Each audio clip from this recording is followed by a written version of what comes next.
Hi friends, మేమైతే లాస్ట్గా ఇంకా సామర్లకోట కుమార భీమేశ్వర స్వామి టెంపుల్కి అయితే వెళ్ళిపోయాం. టెంపుల్ అయితే నిజంగా చెప్తున్నా చాలా అంటే చాలా బాగుంది. కానీ మాకు టెన్షన్ అనమాట, అసలు దర్శనం అందిద్దో లేదో అని. ఎందుకంటే మేము వెళ్ళేసరికి 6 అయింది, ఫుల్ చీకటి పడింది. అసలు ఆ టైంకి ఉంచుతారో లేదో అని చెప్పేసి అదో టెన్షన్తో వెళ్ళాము. కానీ అక్కడికి వెళ్ళిన తర్వాత నైట్ 8:30, 9 వరకు ఉంచుతున్నారంట. ఎందుకంటే నవంబర్ కాబట్టి అందరూ ఇలా పంచరామ యాత్ర వాళ్ళకి దర్శనం అందించాలని చెప్పేసి. ఇంకైతే మేమైతే క్యూ లైన్లో నుంచున్నాం ఫ్రీ దర్శనానికే. ఇంకా అక్కడికి వెళ్ళి దర్శనం చేసుకున్నాం అనమాట. ఇక్కడ శివయ్య ఏంటంటే మనకి 2 స్టేజెస్లో దర్శనం ఇస్తారు, కింద భాగము పై భాగం అని చెప్పేసి.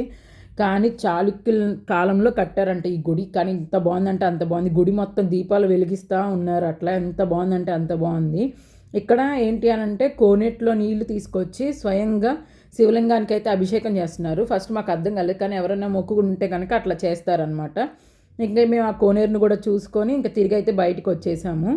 ఇంకా బయటకు వచ్చేసిన తర్వాత కొద్దిసేపు గుడి మొత్తం చూసేసుకొని ఇంకా మేము మళ్ళీ తిరిగి విజయవాడకి అయితే స్టార్ట్ అయిపోయాం. ఈ వీడియో అంతే. Bye friends.